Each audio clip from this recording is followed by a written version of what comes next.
श्री अकाल जी, क्या हाल चाल। मेरा नाम है अमनदीप सिंह और इस वीडियो में मैं आपको अपडेट करूंगा इंडिया से आई हुई पिछले 1-1.5 महीने की टेक्नोलॉजी न्यूज़ के बारे में। तो सबसे पहले हम बात करेंगे अमेजॉन की, जिन्होंने $250 मिलियन का एक फंड बनाया है इंडिया की स्टार्टअप्स में इन्वेस्ट करने के लिए।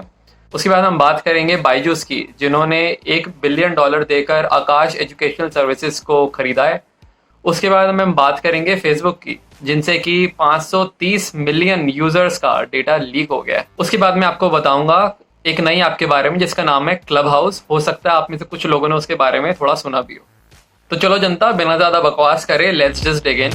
तो सबसे पहले बात करते हैं अमेजॉन की। अमेजॉन का एक एनुअल इवेंट होता है अमेजॉन संभव के नाम से। इस बारी अमेजॉन संभव में इन्होंने अनाउंस करा है कि ये $250 मिलियन, तकरीबन 1800 करोड़ का एक फंड बना रहे हैं इंडिया की स्टार्टअप्स में इन्वेस्ट करने के लिए। इस फंड का इन्होंने नाम दिया है अमेजॉन संभव वेंचर फंड। तो ये कौन सी टाइप की स्टार्टअप्स में इन्वेस्ट करेंगे?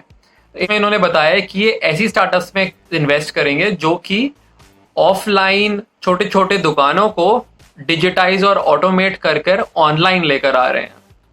इससे अमेजॉन को भी फायदा है, बिकॉज अगर ये वाली कंपनीज ऑनलाइन आएंगी तो इससे इनके सेलर्स भी बढ़ेंगे और जो सप्लाई है वो भी काफ़ी बढ़ेगी।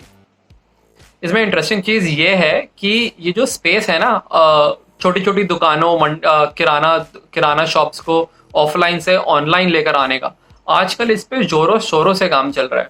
इसमें बहुत सारी स्टार्टअप्स लगी हुई हैं और बहुत सारी कंपनीज और इन्वेस्टर्स पैसा भर भर के फेंक रही हैं। तो ये डेफिनेटली एक इंटरेस्टिंग स्पेस बनती जा रही है। चलो ये हो गया। इसके बाद हम बात करते हैं बायजूस की। भाई बायजूस ने तो मचा रखी है, रुकने का नाम ही नहीं लेते हैं।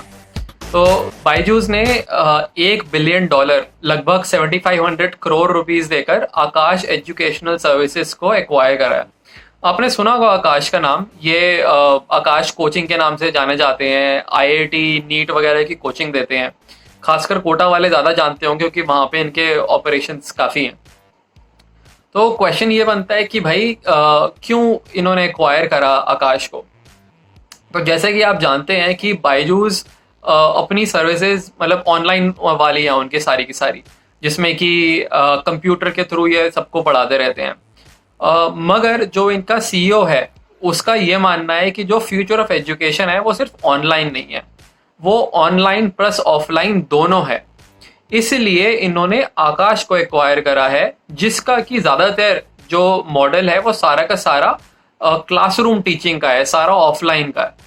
इससे इनको एक तो ये दोनों ऑनलाइन और ऑफलाइन मिलाने का मौका मिल रहा है, उसके अलावा अपने आप को एक एजुकेशनल सेक्टर में लीडर बनाने का मौका मिल रहा है।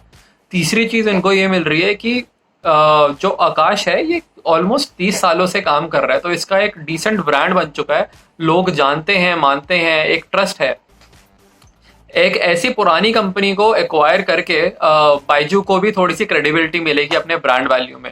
उसके अलावा जो आकाश के जो स्टूडेंट्स हैं, जो एक कस्टमर्स हैं, वो डेफिनेटली बायजू उनको टारगेट कर सकता है अब। तो ये तो हुई बायजू की कहानी। उसके बाद हम बात करते हैं फेसबुक की। फेसबुक से 530 मिलियन यूजर्स का डेटा लीक हो गया। ये पता लगा है एक सिक्योरिटी रिसर्चर एलोन गैल ने।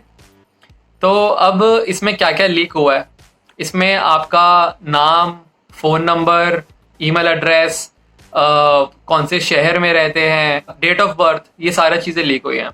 अब ये इतना इंपॉर्टेंट क्यों है? मतलब आपको लग रहा होगा फ़र्क नहीं पड़ना चाहिए। ऐसे तो कोई है नहीं कि भाई अब किसी के पास मेरा date of birth, phone number आ गया है तो वो मेरे को कॉल करके हैप्पी बर्थडे बोलेगा। ऐसा तो नहीं है। दिक्कत ये है कि ये जो पर्सनल इंफॉर्मेशन है, इससे scammers, terrorist organisations, government organisations, ये आपको टारगेट कर सकती हैं। ये आपको ऐसे फ्रॉडुलेंट ईमेल्स भेज सकती हैं कि जिससे कि आपके बैंक अकाउंट की इंफॉर्मेशन कॉम्प्रोमाइज़ हो सके। तो ये बहुत बड़ा एक रिस्क क्रिएट कर देती है। इसमें दो बहुत ही इंटरेस्टिंग चीज़ है। पहली इंटरेस्टिंग चीज़ ये है कि फेसबुक के फाउंडर मार्क ज़करबर्ग खुद का डेटा लीक हुआ है। दूसरी इंटरेस्टिंग चीज़ ये है कि जो उनका डेटा लीक हुआ है उससे ये पता लगा है कि वो व्हाट्सएप की राइवल कंपनी को यूज़ करते हैं जिसका नाम है सिग्नल। सिग्नल मानी जाती है अपने सेफ्टी ऑफ कम्युनिकेशन के लिए। ये बहुत ही इंटरेस्टिंग चीज़ है, क्योंकि अब ये नहीं पता कि ये इन्होंने सिर्फ कंपेटिटर की जांच करने के लिए डाउनलोड कर रखी थी या फिर ये एक्चुअली में इसे यूज़ करते हैं। तो अगर आप ये चेक करना चाहते हो कि आपका डेटा लीक हुआ है या नहीं, तो आप ये वेबसाइट विजिट कर सकते हैं, जो कि मैंने डिस्क्रिप्शन में लिंक डाल रखा है। तो ये तो हुई अपनी कहानी। अब हम आते हैं क्लब हाउस के ऊपर। क्लब हाउस एक बेसिकली ऐसी ऐप है जिसपे कि आप साइन अप करके वर्चुअल ग्रुप ज्वाइन कर सकते हैं, जहां पे आप जाने अनजाने लोगों से बात कर सकते हैं फोन के ऑडियो के द्वारा। अब इसमें ऐसी स्पेशल बात क्या है? स्पेशल बात ये है कि ये सोशल मीडिया को एक्सपैंड कर रहा है। अभी तक हमने देखा था कि अगर आपको फोटो शेयर करनी है उसके लिए इंस्टाग्राम है, वीडियो शेयर करनी है उसके लिए यूट्यूब वगैरह है, अगर आपको रैंडम चीज़ें शेयर करनी है फेसबुक है, अगर आपको सिर्फ टेक्स्ट शेयर करना है उसके लिए ट्विटर है, मगर अगर आपको ऑडियो शेयर करना है उसके लिए अब क्लब हाउस है। अब क्योंकि ये एक नई सेगमेंट निकली है सोशल मीडिया के, जिसपे कि अब बड़ी बड़ी कंपनीज का ध्यान जा रहा है, तो ये भी अपनी अब हो सकता है कि अपनी राइवल कंपनीज बनाए क्लब हाउस को compete करने के लिए। तो इसीलिए ये काफ़ी इंटरेस्टिंग है, और हो सकता है कि ये जो सेगमेंट है ऑडियो सोशल मीडिया का, ये आगे चल के और मिच्योर होए और बड़ा होए, और हम काफ़ी सारी और एप्लीकेशंस देखें इस तरह की। तो अभी के लिए तो मेरे पास बस यही था। बता देना क्या ठीक रहा क्या नहीं रहा। एक चीज़ ज़रूर, क्योंकि अभी मैं यहाँ पे नया आया हूँ, तो मेरी जो वीडियोज़ हैं वो इतना रेगुलरली नहीं रहेंगी, तो सब्सक्राइब कर लेना। उससे क्या होगा कि आपको नोटिफिकेशन जाएगा जब कभी भी मैं नई वीडियो डालूंगा, तो मुझे तुम्हें बार बार ही ना खुद से बताना नहीं पड़ेगा। ठीक है, चलो फिर मिलते हैं। अल्लाह हाफिज़ जी, बाय बाय।